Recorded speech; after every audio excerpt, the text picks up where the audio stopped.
حدیث سیریز کا 8واں حصہ، منکرین حدیث کے اعتراضات اور ان کے جوابات۔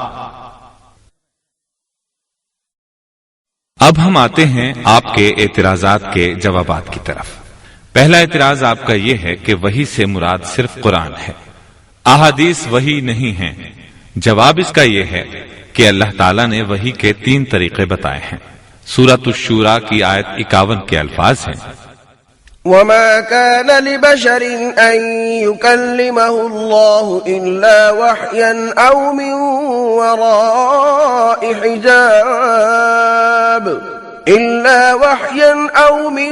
وراء حجاب أو يرسل رسولا فيوحي بإذنه ما يشاء۔ اور یہ کسی بشر کے لائق نہیں کہ اللہ اس سے کلام کرے مگر الہام یعنی دل میں القاء کر کے، یا پردے کے پیچھے سے، یا فرشتہ بھیج کر، اور وہ فرشتہ اللہ کے حکم سے جو اللہ چاہے وہی کرتا ہے۔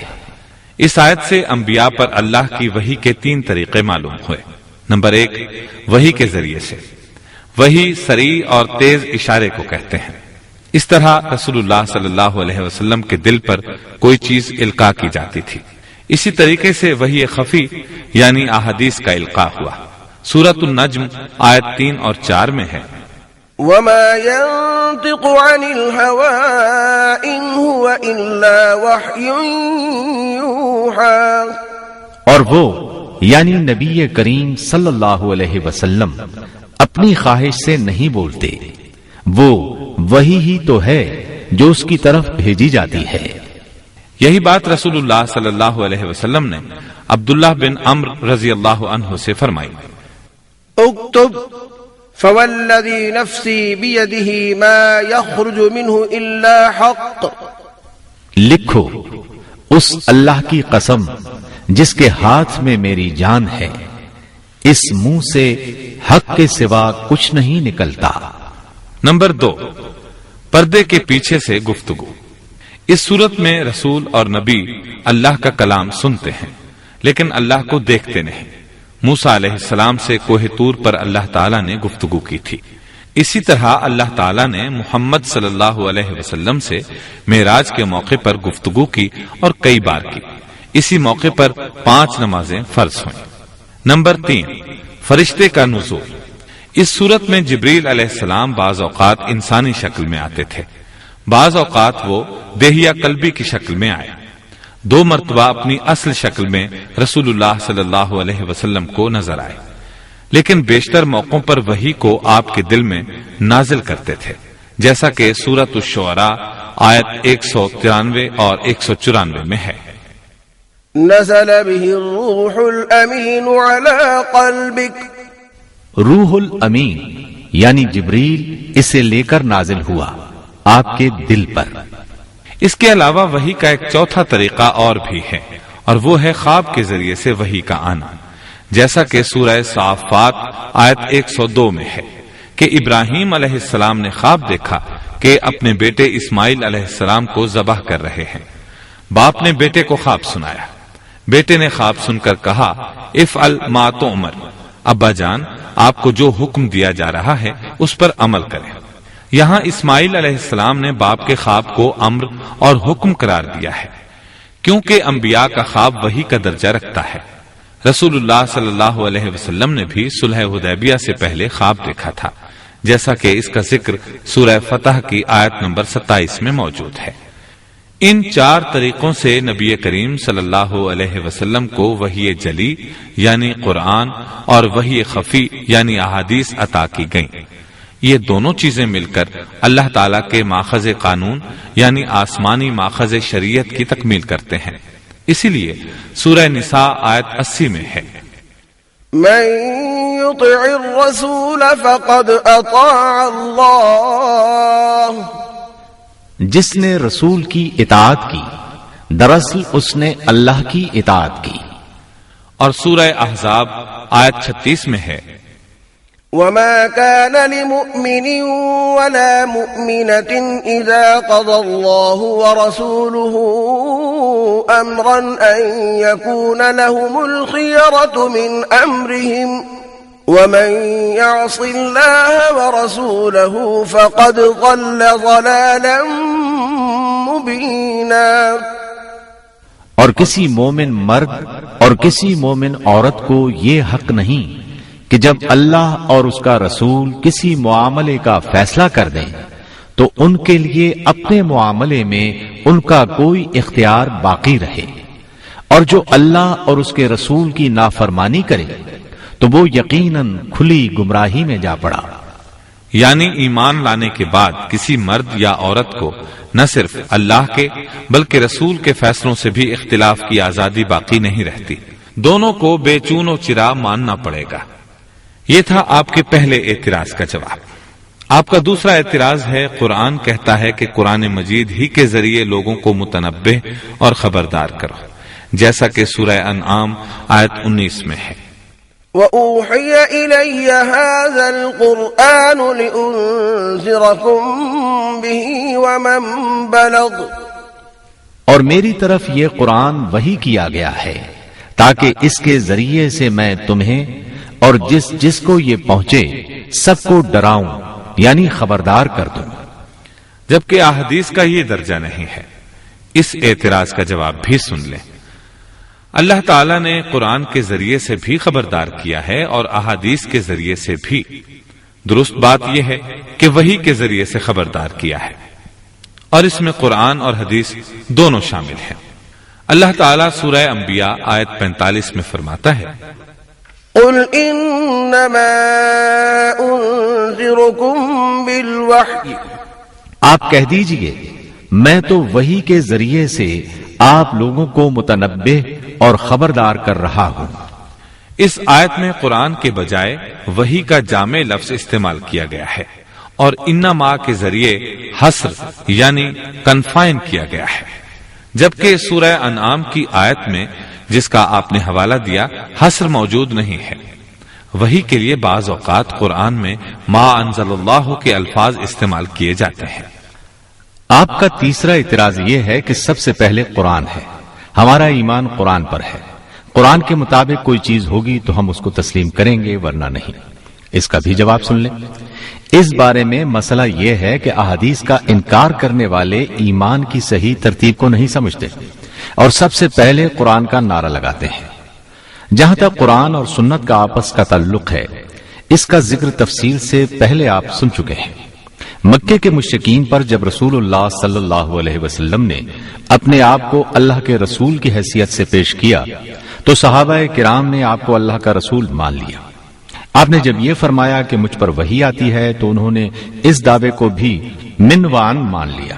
مطلب یہ کہ صحابہ کرام نے قرآن کو بھی حدیث محمد صلی اللہ علیہ وسلم کی روشنی میں اللہ کا کلام مانا۔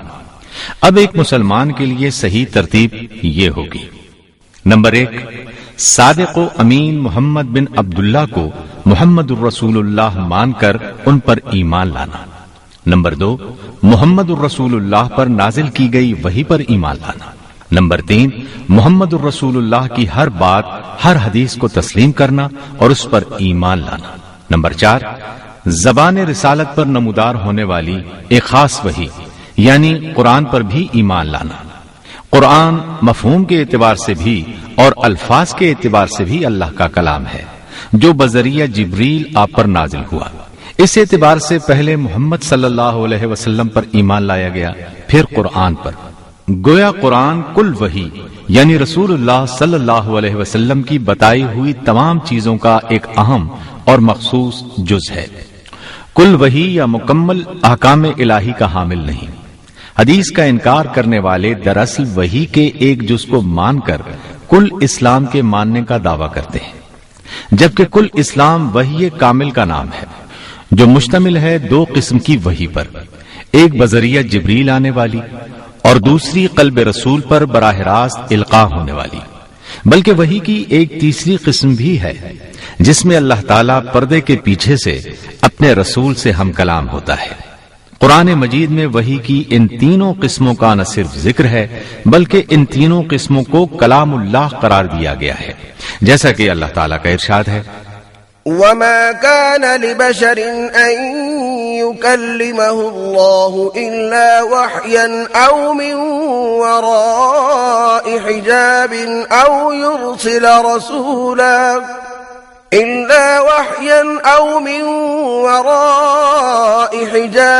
أو يرسل رسولا فيوحي بإذنه ما يشاء إنه علي حكيم۔ اور یہ کسی بشر کے لائق نہیں کہ اللہ اس سے کلام کرے مگر الہام دل میں القاء کر کے یا پردے کے پیچھے سے یا فرشتہ بھیج کر، اور وہ فرشتہ اللہ کے حکم سے جو اللہ چاہے وہی کرتا ہے، بلا شبہ وہ بلند مرتبہ خوب حکمت والا ہے۔ قرآن مجید اور نبی کریم صلی اللہ علیہ وسلم پر ایمان لانے کا مطلب یہ ہے کہ بلا تفریق اور بلا ترتیب ہر قسم کی وحی پر ایمان لایا جائے۔ ان کے درمیان تفریق کرنا بھی ایمان سے ہاتھ دھونا ہے، اور ترتیب کے چکر میں پڑنا بھی اسلام سے گریز و انحراف ہے۔ قرآن یہ بھی کہتا ہے کہ وحی کے علم سے محرومی بینائی سے محرومی کے برابر ہے، جیسا کہ سورہ انعام آیت 50 میں ہے۔ ان اتبع الا ما يوحى الي قل هل يستوي الاعمى والبصير۔ میں تو اسی چیز کی پیروی کرتا ہوں جو میری طرف وحی کی جاتی ہے، کہہ دیجئے کیا نابینا اور بینا برابر ہو سکتے ہیں؟ اس کے علاوہ سورہ حشر آیت 7 میں یہ حکم بھی ہے، وما آتاكم الرسول فخذوه، اور اللہ کا رسول تمہیں جو کچھ دے تو وہ لے لو، اور جس سے منع کرے تو اسے چھوڑ دو۔ لیکن حدیث کا انکار کرنے والوں کا معاملہ عجیب ہے۔ وہ اللہ کے رسول کی عطا کردہ ایک چیز کو لینا چاہتے ہیں اور دوسری چیز کو قبول کرنے میں انہیں تردد ہے۔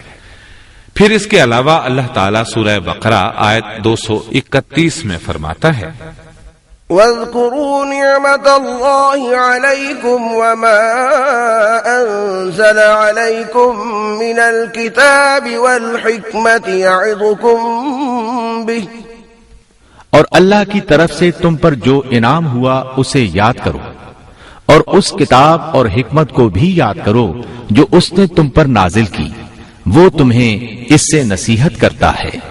اب دیکھیے، اس آیت میں قرآن کے لیے الکتاب کا لفظ استعمال کیا گیا ہے۔ رسول اللہ صلی اللہ علیہ وسلم کی ذمہ داریوں میں سے ایک ذمہ داری آیات کی تلاوت کرنا بھی تھی، اسی لیے ہم اصطلاحی طور پر اسے وحی جلی اور وحی مطلوب کا نام دیتے ہیں، جبکہ احادیث رسول کے لیے الحکمہ، المیزان اور النور کے الفاظ آتے ہیں۔ اس لیے ہم اصطلاحی طور پر اسے وحی خفی اور وحی غیر مطلوب کا نام دیتے ہیں، جیسا کہ سورۃ الشورى آیت 17 میں ہے، اللہ الذی انزل الكتاب بالحق والمیزان، اللہ ہی ہے جس نے حق کے ساتھ کتاب یعنی قرآن نازل کیا اور میزان یعنی حدیث بھی۔ اسی طرح سورہ نساء کی آیت 113 میں ہے، وَأَنزَلَ اللَّهُ عَلَيْكَ الْكِتَابَ وَالْحِكْمَةَ وَعَلَّمَكَ مَا لَمْ تَكُنْ تَعْلَمُ۔ اے محمد صلی اللہ علیہ وسلم، اللہ نے آپ پر کتاب بھی نازل کی ہے اور حکمت بھی، اور آپ کو وہ سب چیزیں سکھائیں جو آپ نہیں جانتے تھے۔ واضح ہو کہ رسول اللہ صلی اللہ علیہ وسلم معلم بھی بنا کر بھیجے گئے تھے۔ معلم کا کام صرف تلاوت کرنا نہیں ہوتا، بلکہ اپنے قول اور عمل کے ذریعے سے سمجھانا بھی ہوتا ہے۔ رسول اللہ صلی اللہ علیہ وسلم وحی خفی کے ذریعے سے سمجھاتے تھے، اسی کا نام سنت اور حدیث ہے۔ آپ نبی معصوم ہیں، آپ کے اسوہ حسنہ کو مسلمانوں کے لیے نمونہ قرار دیا گیا۔ گزشتہ کئی صدیوں سے ساری دنیا کے مسلمان آپ صلی اللہ علیہ وسلم کی اسی حیثیت کے پیش نظر آپ کی اطاعت اور پیروی کر رہے ہیں۔ اب آپ کا چوتھا اعتراض، کیا رسول اللہ صلی اللہ علیہ وسلم پر قرآن کے علاوہ بھی وحی اترتی تھی، اور کیا اس کا ثبوت قرآن میں ہے؟ اس کا جواب بھی سن لیں۔ ہم جیسے سیدھے سادے مسلمانوں کے لیے جو صحابہ کرام رضی اللہ عنہم کے راستے پر گامزن ہیں، یہ سوال کسی اہمیت کا حامل نہیں، اس لیے کہ صحابہ کرام نے پہلے صادق و امین محمد بن عبداللہ کو محمد الرسول اللہ تسلیم کیا، اور جب رسول تسلیم کر لیا تو وحی کو بھی تسلیم کیا، اور اس وحی کے ایک خاص جز کے طور پر قرآن کو تسلیم کیا، یعنی انہوں نے احادیث نبوی کی بنیاد پر قرآن کو اللہ کا کلام تسلیم کیا۔ مطلب یہ کہ صحابہ کرام نے پہلے احادیث کو تسلیم کیا اور بعد میں قرآن کو، لیکن منکرین حدیث کا معاملہ الٹا ہے، وہ پہلے قرآن کو ماننا چاہتے ہیں اور یہ غور کرنے کی زحمت گوارا کرنا نہیں چاہتے کہ یہ قرآن کہاں سے آیا ہے اور کن ہونٹوں پر بکھرتا رہا ہے، اور آج ہمارے پاس جس حالت میں موجود ہے وہ کن مراحل سے ہو کر پہنچا ہے۔ لیکن بفرض محال وہ قرآن ہی سے طالب دلیل ہیں جس کے قائل ہونے کا وہ دعویٰ کرتے ہیں، تو ہم کئی ایسے ثبوت فراہم کر سکتے ہیں جن سے یہ بات بالکل واضح ہوتی ہے کہ رسول پر قرآن کے علاوہ بھی وحی نازل ہوا کرتی تھی۔ دو مثالیں حاضر ہیں۔ پہلی یہ کہ اللہ تعالی نے رسول اللہ صلی اللہ علیہ وسلم کو حکم دیا کہ سیدنا زید رضی اللہ عنہ کی مطلقہ سیدہ زینب رضی اللہ عنہا سے نکاح کرے، پھر اللہ تعالی نے نکاح کے بعد فرمایا زوجناکہا، ہم نے آپ کا نکاح زینب سے کر دیا۔ اب ظاہر ہے نکاح سے پہلے یہ حکم وحی خفی کے ذریعے سے دیا گیا، قرآن میں تو یہ حکم نہیں ہے۔ دوسری مثال سنیے، یہودی قبیلے بنو نذیر کا گھیراؤ کر کے نبی کریم صلی اللہ علیہ وسلم نے بعض کھجوروں کے درخت کٹوا دیے۔ یہودیوں نے اعتراض کیا کہ یہ کام فساد فی الارض میں شامل ہے۔ اس کا جواب اللہ تعالیٰ نے یہ دیا کہ رسول اللہ صلی اللہ علیہ وسلم نے اللہ کی اجازت سے یہ درخت کٹوائے ہیں۔ سورہ حشر کی آیت 5 میں ہے، ما قطعتم من لینة او ترکتموها قائمة على اصولها فبإذن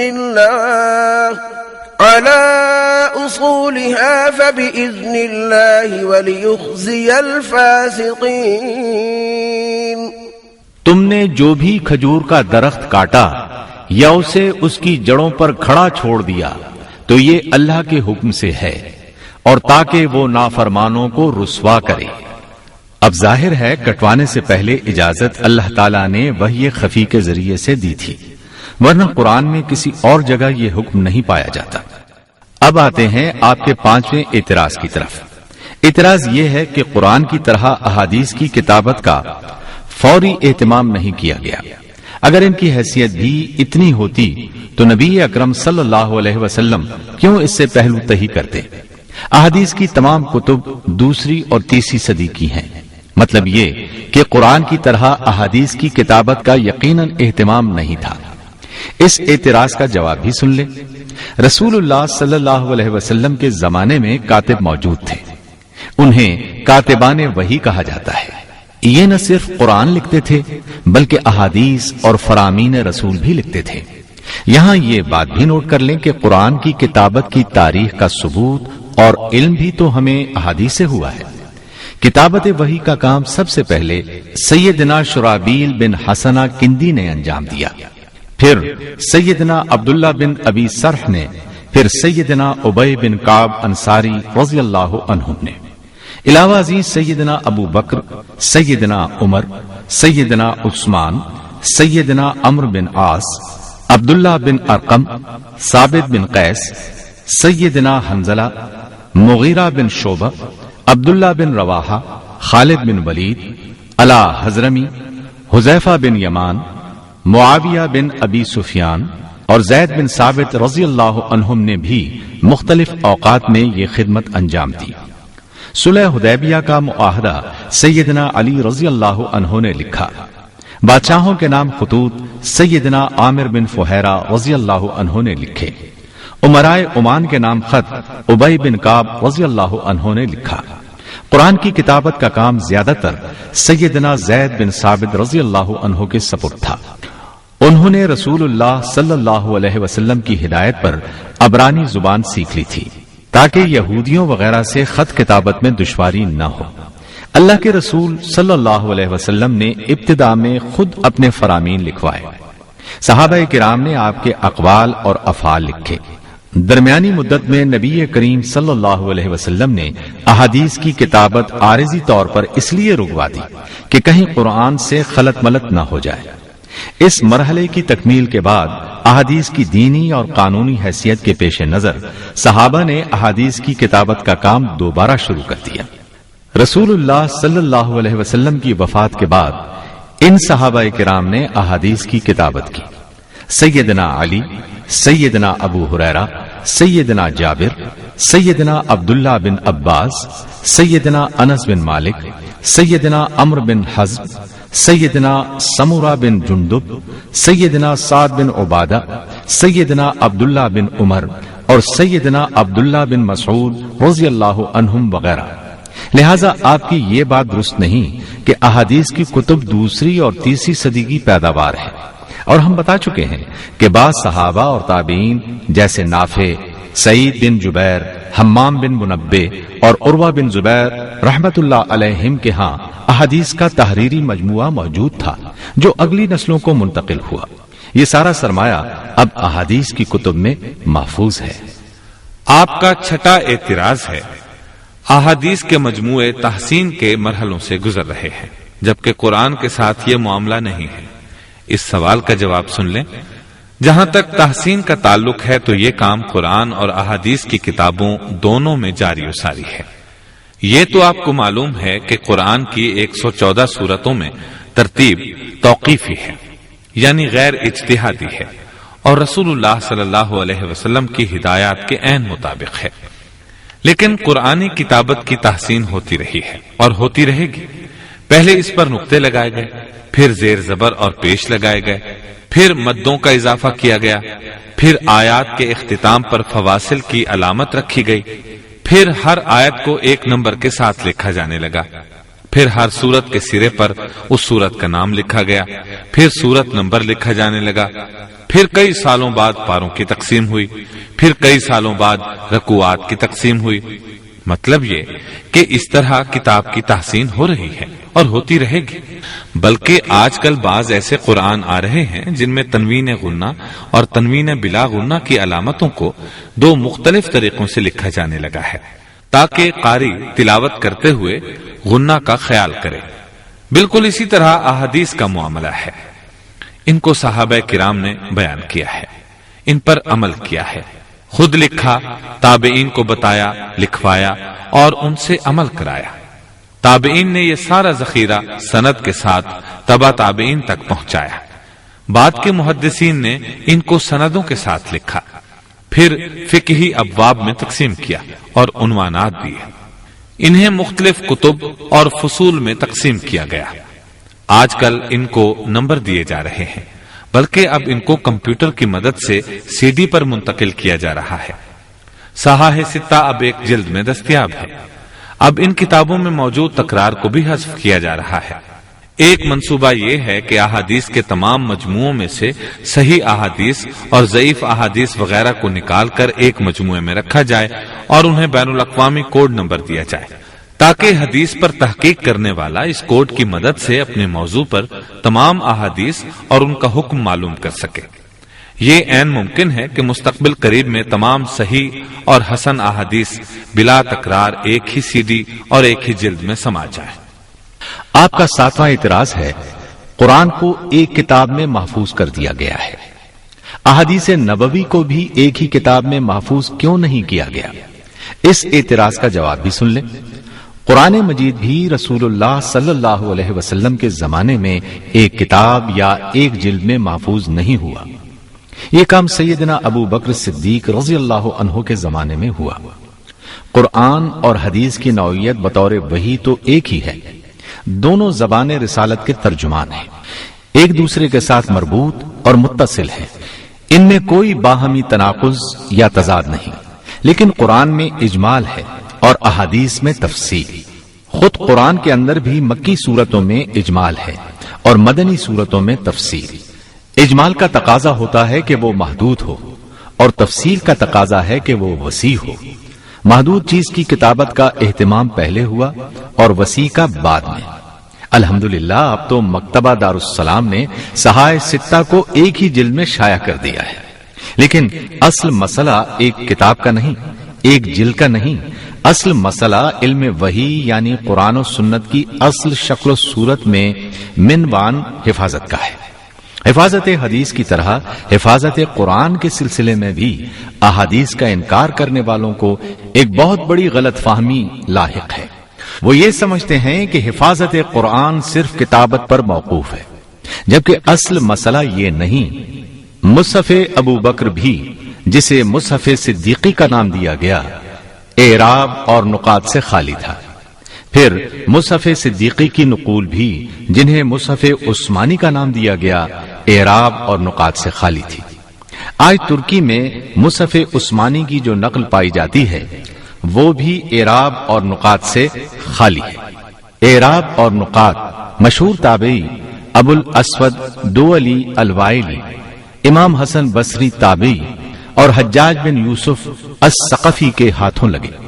اس سے پہلے قرآن کی حفاظت صرف حفظ کے ذریعے سے ہوئی۔ جس طرح قرآن نسل در نسل صحابہ سے منتقل ہوتا رہا، بالکل اسی طرح احادیث بھی منتقل ہوتی رہیں۔ جس طرح ہم کہتے ہیں کہ یہ حدیث رسول اللہ صلی اللہ علیہ وسلم سے فلاں صحابی سے فلاں تابعی تک پہنچی ہے اور ان سے فلاں تبع تابعی تک، اسی طرح ہم یہ کہتے ہیں کہ یہ قرآن رسول اللہ صلی اللہ علیہ وسلم سے منوان ام المومنین ام سلمہ رضی اللہ عنہا تک اور ان سے حسن بصری تابعی تک پہنچا، ان سے یحییٰ بن عمیر تک پہنچا اور ان سے قرات کے مشہور امام ابو عمرو بن علا بصری تک پہنچا۔ پھر ان سے مختلف ملکوں میں قراء کے ذریعے سے پھیلتا چلا گیا۔ احادیث کا انکار کرنے والے قرآن کو تو منوان مانتے ہیں جو کہ صحابہ اور تابعین سے نقل کرتا ہے، لیکن احادیث کا انکار کرتے ہیں، جبکہ احادیث بھی تو اسی طرح نسل در نسل منتقل ہوئی ہیں۔ ان کو تسلیم کرنے سے انکار کیوں ہے؟ اگر آپ قرآن کے مشہور 7 قراء کے سلسلہ ہائے روایت کا بغور جائزہ لیں تو یہ بات آپ پر واضح ہو جائے گی کہ یہ محدثین کے سلسلہ ہائے روایت سے بالکل مختلف نہیں ہے۔ قراءت کے 7 مشہور امام یہ ہیں۔ نمبر 1، امام نافع بن ابو نعیم مدنی، مدینہ منورہ میں۔ نمبر 2، امام عبداللہ بن کثیر مکی تابعی، مکہ مکرمہ میں۔ نمبر 3، امام ابو عمرو بن علا بصری، بصرہ یعنی عراق میں۔ نمبر 4، امام ابو عمران عبداللہ بن عامر دمشقی تابعی، دمشق یعنی شام میں۔ نمبر 5، امام عاصم بن نجود کوفی، کوفہ یعنی عراق میں۔ نمبر 6، ابو عمارہ حمزہ بن حبیب زیاد، کوفہ یعنی عراق میں۔ نمبر 7، امام ابو الحسن علی بن حمزہ کسائی کوفی، کوفہ یعنی عراق میں۔ ان قراء کا سلسلہ صحابہ کرام سے ہو کر نبی اکرم صلی اللہ علیہ وسلم تک پہنچتا ہے۔ ان صحابہ میں ام المؤمنین ام سلمہ، عبداللہ بن صائب مخزومی، ابو درداء، سیدنا عثمان، ابی بن کعب، زید بن ثابت، سیدنا علی، عبداللہ بن مسعود اور عبداللہ بن عباس رضی اللہ عنہم جیسے جلیل القدر افراد شامل ہیں۔ یہ وہی بزرگ ہیں جن کے سلسلے سے احادیث ہم تک پہنچی ہیں۔ دیکھیے، نماز کی رکعتوں کی تعداد اور رکوع و سجود کی تعداد، زکوٰۃ کی مختلف شرحیں قرآن مجید میں موجود نہیں ہیں، لیکن تمام ادوار میں تواتر کے ساتھ احادیث نبوی کے مطابق عمل ہوتا رہا اور یہ مسلم معاشرے کی تہذیب میں خون کی طرح جاری و ساری رہی۔ ان کے بغیر اسلامی معاشرے کا تصور بھی ممکن نہیں۔ منکرین حدیث اس بات کو بھول جاتے ہیں کہ نبی اکرم صلی اللہ علیہ وسلم نے صرف کتاب دینے پر اکتفا نہیں کیا اور نماز اور زکوٰۃ کا حکم دینے پر اکتفا نہیں کیا، بلکہ قرآنی احکام پر عمل کر کے دکھایا ہے۔ صحابہ کرام کی تربیت کی ہے، ان سے نماز پڑھوائی ہے، ان سے ایک مخصوص شرح زکوٰۃ وصول کی ہے، ان کے اعمال کی اصلاح اور تحسین و تہذیب فرمائی ہے۔ جب تمدن نے ترقی کی اور قرآن جو لوگوں کے حافظے میں محفوظ تھا کتابی شکل میں بھی محفوظ ہو گیا، تو اللہ تعالیٰ نے احادیث نبوی کی بتدریج کتابی حفاظت کا بھی انتظام فرمایا، جو اسلامی معاشرے میں جاری و ساری تھیں۔ یہ لوگوں کے دلوں میں، ذہنوں میں، ان کی زبانوں پر اور ان کے افعال اور اعمال میں موجود تھیں۔ حاصل کلام یہ ہے کہ جس طرح قرآن کو حافظے میں محفوظ کرنے کے بعد کتابت کے ذریعے سے محفوظ کیا گیا اور اب آج کے دور میں کیسٹس اور سی ڈیز پر محفوظ کیا جا رہا ہے، اسی طرح احادیث نبوی کو بھی اولاً اعمال میں اور دماغوں میں محفوظ کیا گیا، پھر کاغذ پر محفوظ کیا گیا اور اب کیسٹ اور سی ڈیز پر محفوظ کر دیا جائے گا انشاءاللہ۔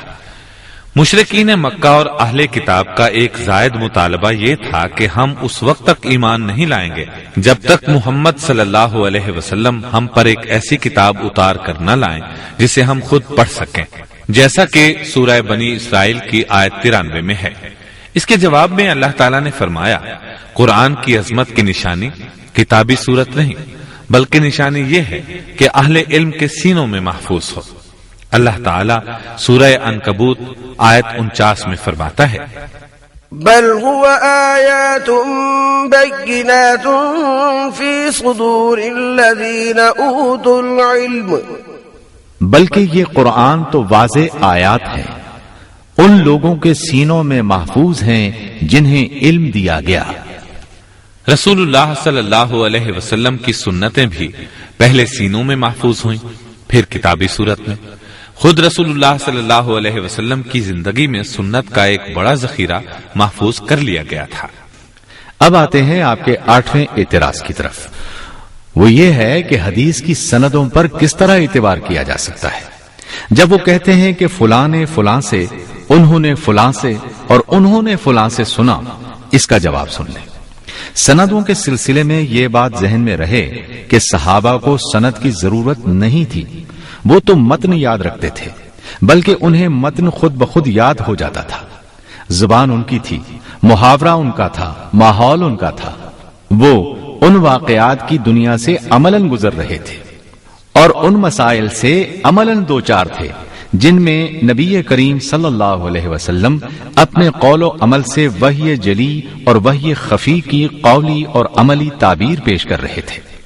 صحابہ کے بعد تابعین بڑے شوق سے نبی کریم صلی اللہ علیہ وسلم کے اقوال اور اعمال کو کریت کریت کر صحابہ سے پوچھتے تھے، عمل کرتے تھے، صحابہ کے اقوال اور اعمال کو دیکھتے تھے اور نبی کریم صلی اللہ علیہ وسلم کے اقوال اور افعال سے ملاتے تھے، انہیں یاد کرتے تھے، بلکہ خود بخود یاد ہو جاتے تھے۔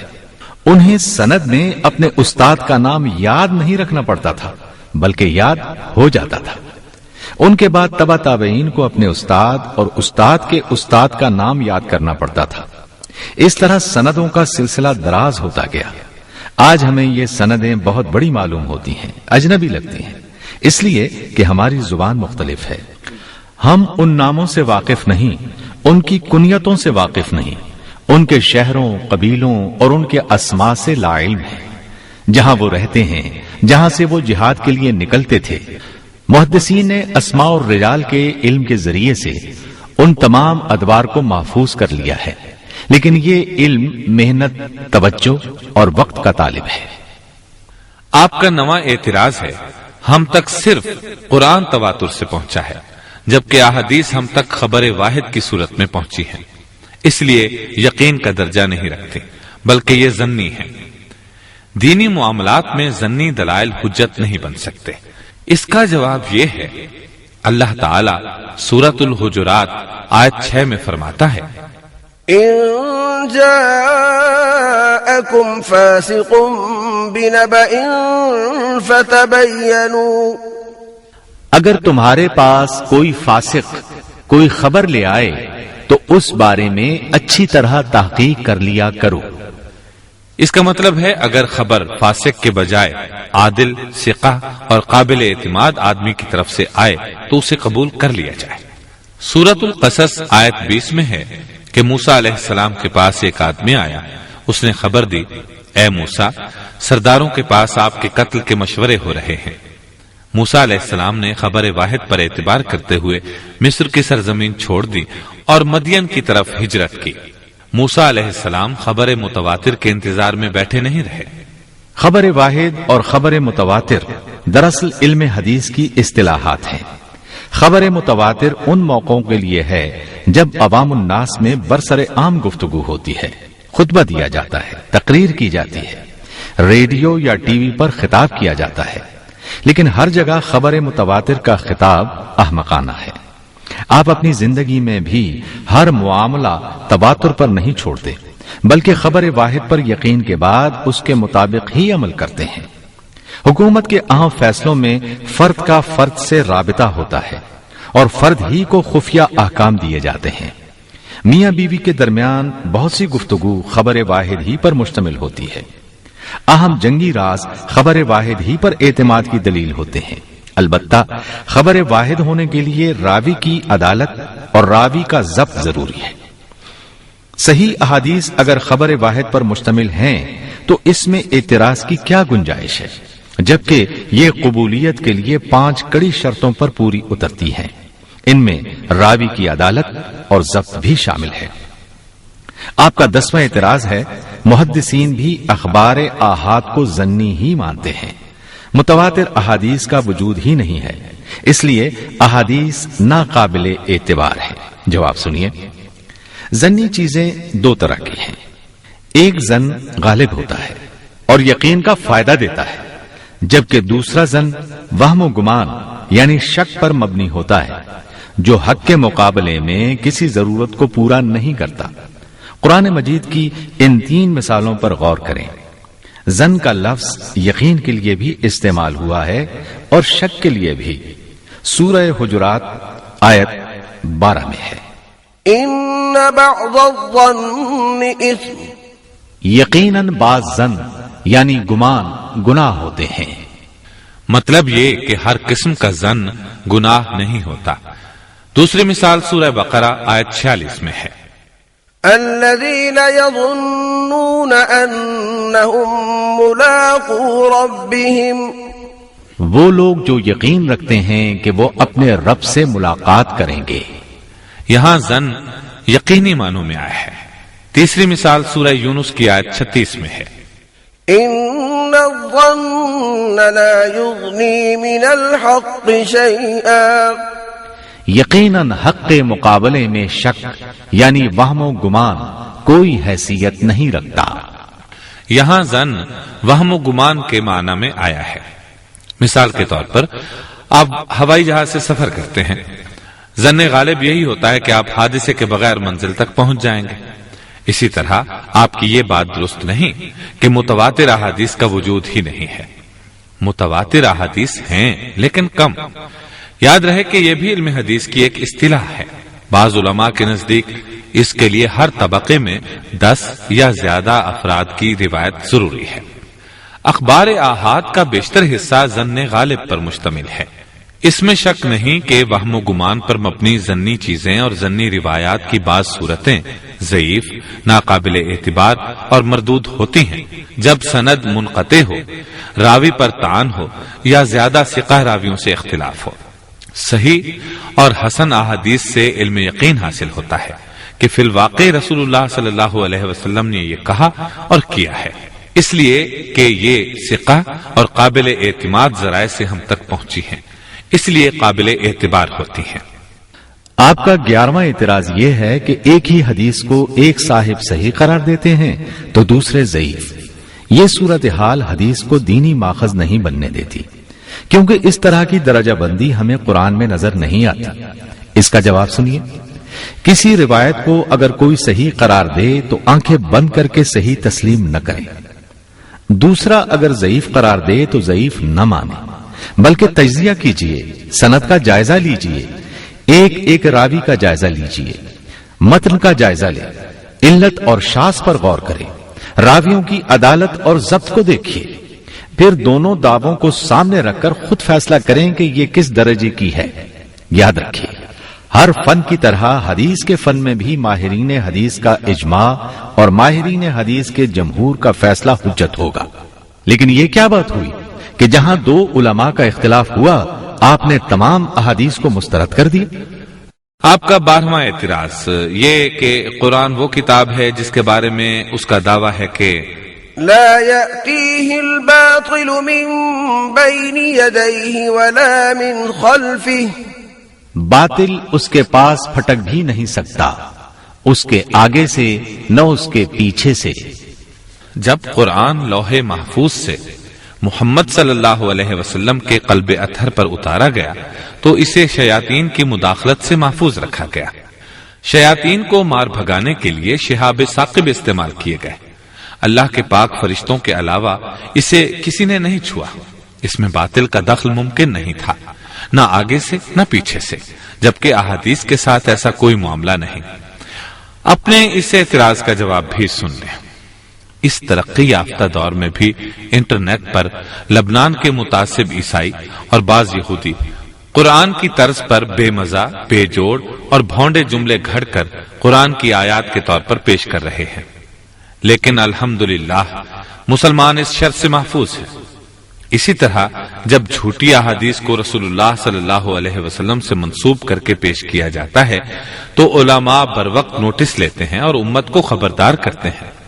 یقیناً نزول قرآن کے دوران میں یا بعد میں کوئی اللہ تعالیٰ کے کلام میں کمی بیشی نہیں کر سکتا، اور اگر کسی نے ایسا کرنے کی کوشش کی تو پکڑا جائے گا۔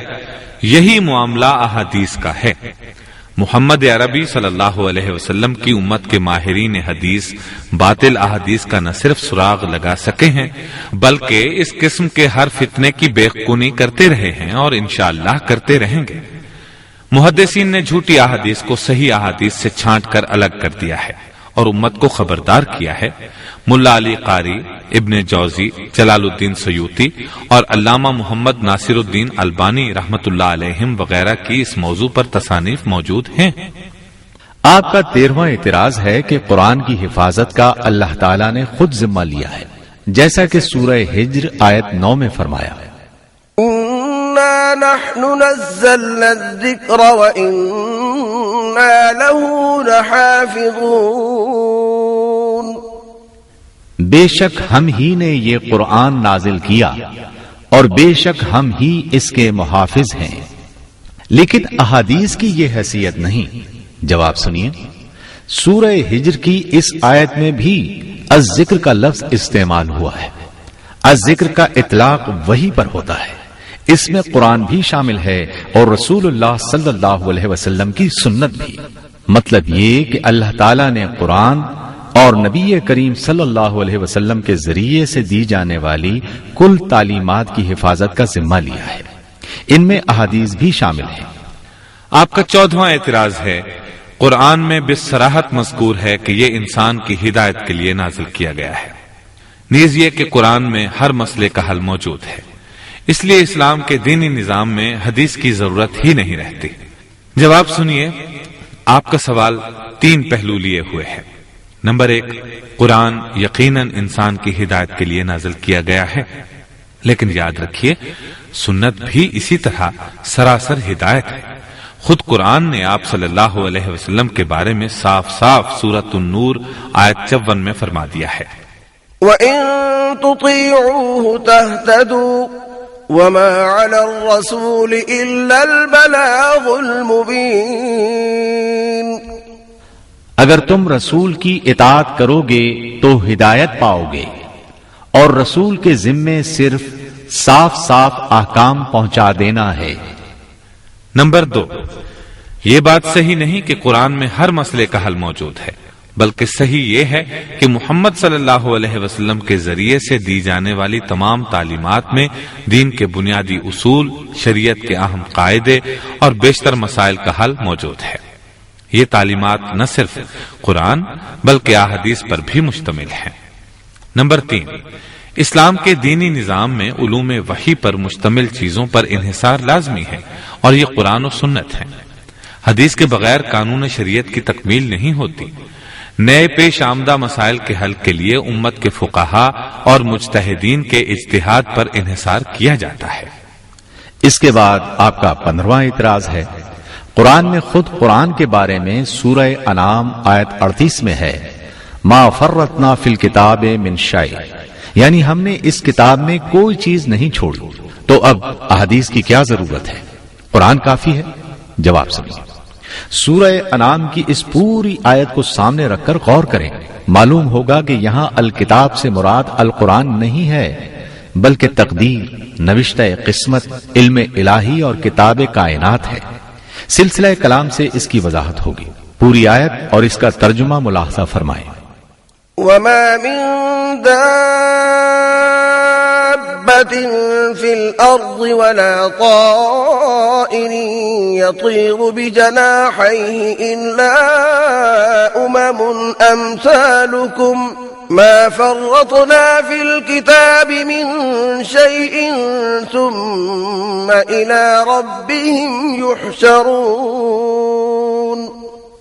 اور زمین پر چلنے والا کوئی جانور اور اپنے دونوں پروں سے اڑنے والا کوئی پرندہ ایسا نہیں جو تمہاری طرح الگ امت نہ ہو۔ ہم نے کتاب میں کوئی چیز نہیں چھوڑی جس کا ذکر نہ کیا ہو، پھر وہ سب اپنے رب کی طرف اکٹھے کیے جائیں گے۔ آپ کا 16واں اعتراض ہے، قرآن خود اپنے بارے میں کہتا ہے تفصیل کل شیء اور تبیان لکل شیء، یعنی قرآن ہر چیز کی تفصیل اور ہر چیز کی وضاحت کرنے والا ہے۔ پھر قرآن سے باہر جانے کی کیا ضرورت ہے؟ جواب سنیے، ان دونوں آیتوں میں لفظ کل کا استعمال استغراق حقیقی کے لیے نہیں ہوا۔ قرآن فہمی کے لیے عربی زبان کے اسلوب سے واقفیت ضروری ہے۔ سورہ نحل آیت 69 میں شہد کی مکھی کے بارے میں کہا گیا ہے ثم كلي من كل الثمرات، پھر تو کھا ہر قسم کے پھلوں میں سے۔ یہاں بھی لفظ کل کا مطلب یہ نہیں کہ شہد کی مکھی کے لیے لازم ہے کہ وہ تمام قسم کے پھلوں کو کھائے۔ آپ کی ذکر کردہ دونوں آیتوں میں تفصیل اور تبیان کا مطلب یہ ہے کہ قرآن نے دین کے بنیادی اصول اور شریعت کے اہم قاعدے نہایت وضاحت اور تفصیل سے بیان کر دیے ہیں، جن میں شبہے اور ابہام کی کوئی گنجائش نہیں۔ ان آیات کا یہ مطلب ہرگز نہیں کہ قرآن کو نبی کریم صلی اللہ علیہ وسلم کی وضاحتوں کی کوئی ضرورت نہیں۔ رسول اللہ صلی اللہ علیہ وسلم اور آپ کی احادیث کے بارے میں سورہ نحل آیت 44 میں ہے وَأَنزَلْنَا إِلَيْكَ الذِّكْرَ لِتُبَيِّنَ لِلنَّاسِ مَا نُزِّلَ إِلَيْهِمْ، اور ہم نے یہ ذکر آپ پر اس لیے نازل کیا ہے تاکہ آپ لوگوں کے سامنے اس تعلیم کی تبیین یعنی تشریح و توضیح کرتے جائیں جو ان کے لیے اتاری گئی ہے۔ سورہ نحل آیت 64 میں ہے وَمَا أَنزَلْنَا عَلَيْكَ الْكِتَابَ إِلَّا لِتُبَيِّنَ لَهُمُ الَّذِي اخْتَلَفُوا فِيهِ، اور ہم نے یہ کتاب آپ پر اس لیے نازل کی ہے کہ آپ ان اختلافات کی حقیقت ان پر کھول دیں جن میں یہ پڑے ہوئے ہیں۔ اسی طرح سورہ نساء کی آیت 105 ملاحظہ فرمائیں إِنَّا أَنزَلْنَا إِلَيْكَ الْكِتَابَ بِالْحَقِّ لِتَحْكُمَ بَيْنَ النَّاسِ بِمَا أَرَاكَ اللَّهُ، ہم نے یہ کتاب حق کے ساتھ آپ کی طرف نازل کی ہے تاکہ جو روشنی اللہ نے آپ کو دکھائی ہے اس کے مطابق آپ لوگوں کے درمیان فیصلے کریں۔ اس آیت میں بما اراک اللہ سے مراد وہی خفی ہے، یعنی وہ خاص روشنی ہے جو اللہ تعالیٰ نے آپ کو دکھائی۔ ہر زبان کی طرح عربی زبان اور قرآن میں بھی ایک ہی لفظ مختلف مفہوم میں استعمال ہوتا ہے۔ اہل زبان سلسلہ کلام سے ہر جگہ وہ مخصوص مطلب لیتے ہیں جو متکلم کا مقصود اور مدعا ہوتا ہے۔ یہ بما اراک اللہ وہی چیز ہے جس کے لیے بعض مقامات پر النور، المیزان اور الحکمہ کے الفاظ آئے ہیں۔ اس کی مثالیں اعتراض نمبر 3 کے جواب میں آپ سن چکے ہیں۔ آپ کا 17واں اعتراض ہے حنفی، شافعی، مالکی، حنبلی، ظاہری اور اہل حدیث وغیرہ کا فقہی اختلاف حدیث اور سنت کے اختلاف ہی کی وجہ سے رونما ہوا۔ حدیث ہی فقہی معاملات میں وجہ اختلاف ہے، اس لیے حدیث کو ترک کر دینا چاہیے۔ ہمارے لیے قرآن کافی ہے۔ جواب سنیے، قرآن کے ساتھ حدیث رسول صلی اللہ علیہ وسلم بھی ایک آسمانی ماخذ قانون ہے۔ حدیث کے ماخذ قانون ہونے پر تمام فقہی مذاہب کے اماموں اور علماء کا اتفاق ہے۔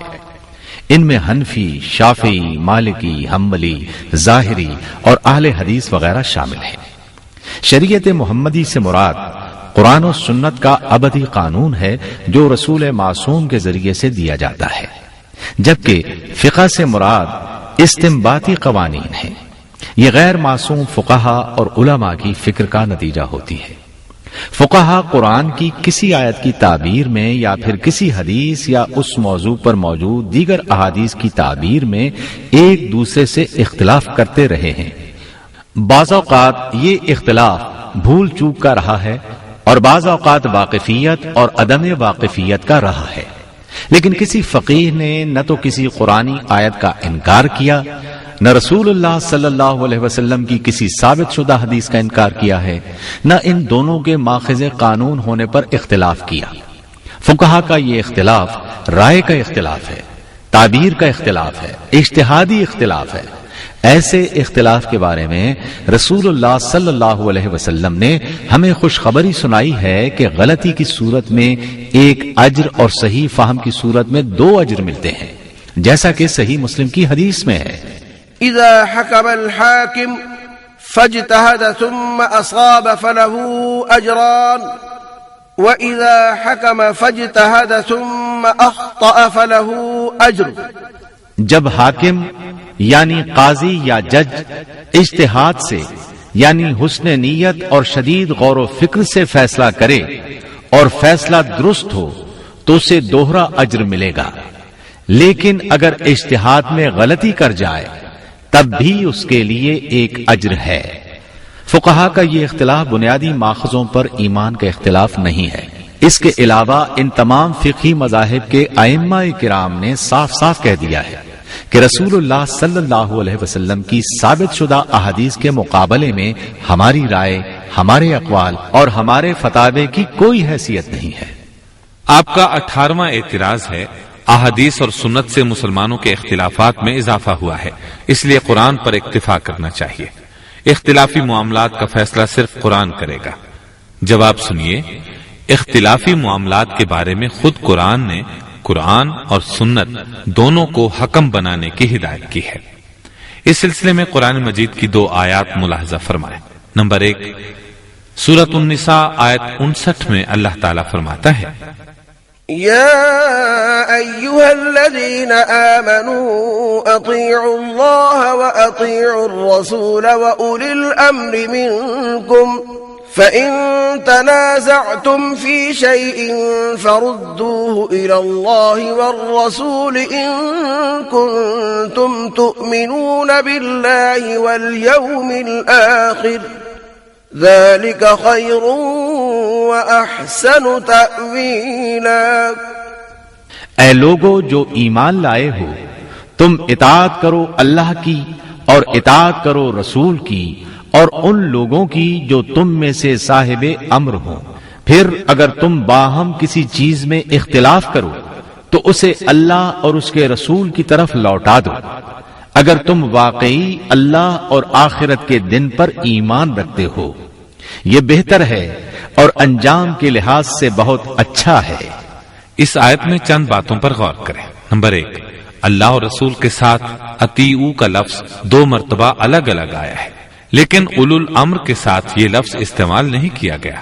معلوم ہوا اللہ اور رسول کی اطاعت مطلق ہے، جبکہ اولو الامر کی اطاعت مقید اور حدود و قیود کی پابند ہے۔ نمبر 2، اللہ اور رسول سے تنازع اور اختلاف نہیں ہو سکتا۔ اولو الامر یعنی خلیفہ، فقہا، علماء، والدین اور شوہر وغیرہ سے اختلاف کیا جا سکتا ہے۔ نمبر 3، اولو الامر سے اختلاف کی صورت میں اللہ اور رسول یعنی قرآن اور سنت کی طرف رجوع کرنے کا حکم دیا گیا ہے۔ نمبر 4، اگر قرآن اور سنت کی طرف رجوع نہ کیا جائے تو پھر اس کا مطلب یہ ہوگا کہ متنازع فریقوں کا اللہ اور قیامت کے دن پر ایمان نہیں رہا۔ نمبر 2، اس سلسلے میں سورۃ النساء آیت 65 میں اللہ تعالیٰ فرماتا ہے، فلا وربك لا يؤمنون حتى يحكموك فيما شجر بينهم ثم لا يجدوا في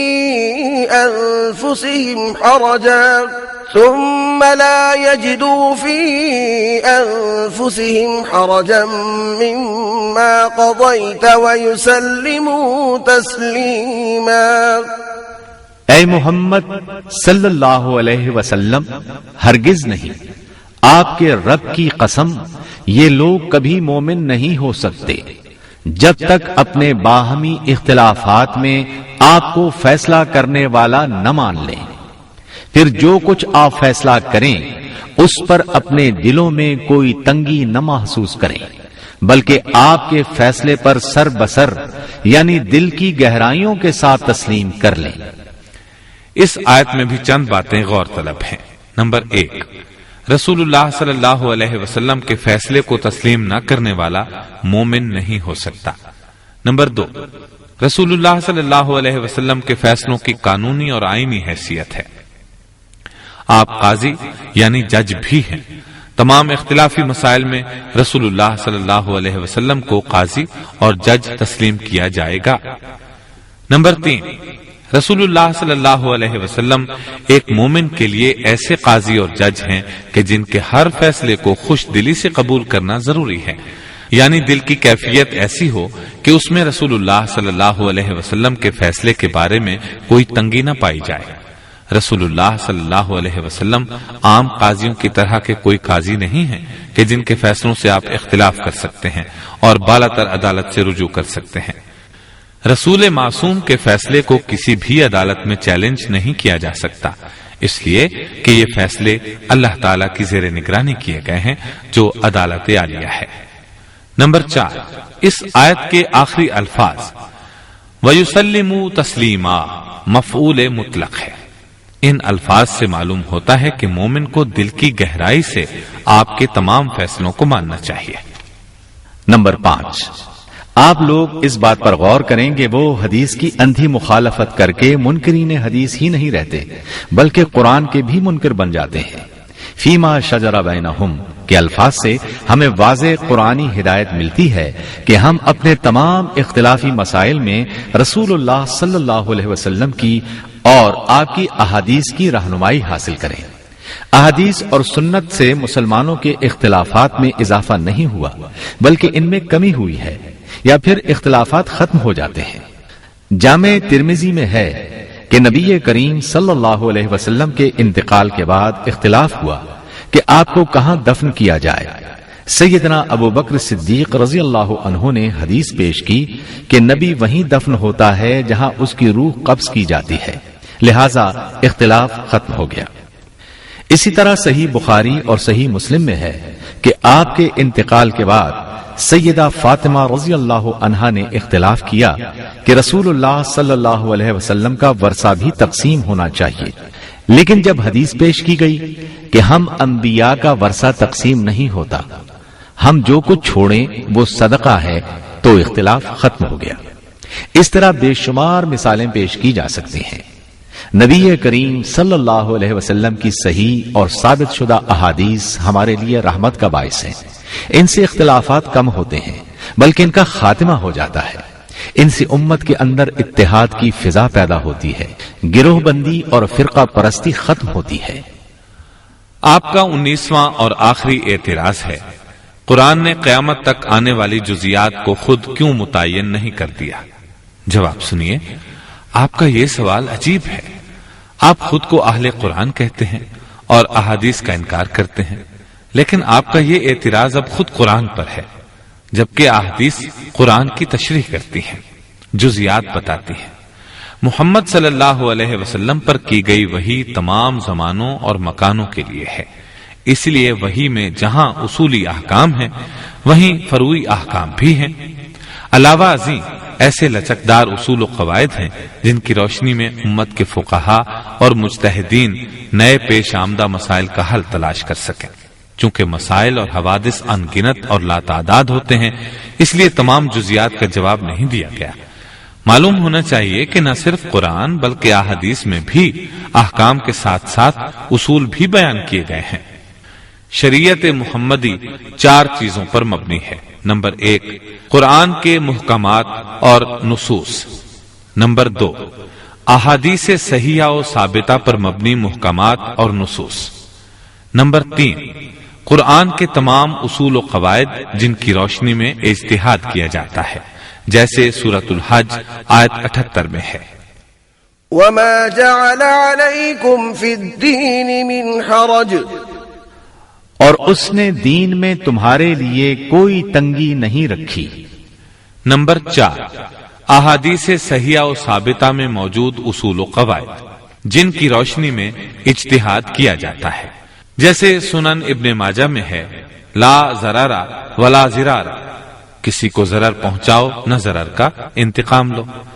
اللہ تعالیٰ نے ان مذکورہ 4 چیزوں میں سے پہلی 2 میں تو صریح احکام عطا کیے ہیں، جبکہ بعد والی 2 میں ایسے اصول اور قواعد عنایت فرمائے ہیں کہ جن کی روشنی میں امت کے مجتہدین اور فقہا اپنے وقت کی ضروریات کے پیش نظر اجتہاد کر سکتے ہیں۔ اجتہاد کے سلسلے میں یہ بات ذہن نشین کر لیں کہ اجتہاد قرآن اور سنت کی محکم تعلیمات کی روشنی میں ان کی چھتری کے نیچے رہ کر کیا جا سکتا ہے۔ اجتہاد کا مطلب شریعت محمدی کی تنسیخ نہیں ہے، علاوہ ازیں عقائد اور عبادات میں اجتہاد حرام ہے۔ ان امور میں کلی طور پر صرف اور صرف قرآن اور سنت پر اعتماد کیا جائے گا۔ البتہ زندگی کے عملی مسائل میں نئے حوادث کے پیش نظر مجتہدین امت انہی 2 اصولوں کی روشنی میں اجتہاد کرتے ہیں۔ اسی لیے نہ صرف قرآن بلکہ احادیث میں بھی ایسے جامع اصول اور قواعد بیان کیے گئے ہیں کہ جن سے قیامت تک پیش آنے والے نئے معاملات میں اجتہاد کیا جا سکتا ہے۔ یاد رہے، کسی مجتہد اور کسی غیر نبی کو وحی میں تبدیلی کا کوئی حق حاصل نہیں۔ البتہ قرآن اور سنت نے اضطراری حالت میں خصوصی رعایتیں دی ہیں۔ اپنے اپنے وقت میں اضطراری حالت کا تعین کرنا اور ان کے مطابق سہولتیں اور رخصتیں فراہم کرنا مجتہدین کا کام ہے، لیکن یہ عام حالات کے لیے نہیں۔ عام حالات میں قرآن و سنت کے اصل محکمات اور نصوص ہی پر عمل کیا جائے گا۔ انہی الفاظ پر ہم اس بحث کو سمیٹتے ہیں۔ والسلام۔ سامعین محترم، ابھی آپ دارالسلام اسٹوڈیو سے حدیث سیریز سن رہے تھے۔ اللہ تعالی ہمیں عمل کرنے کی توفیق نصیب فرمائے، آمین یا رب العالمین۔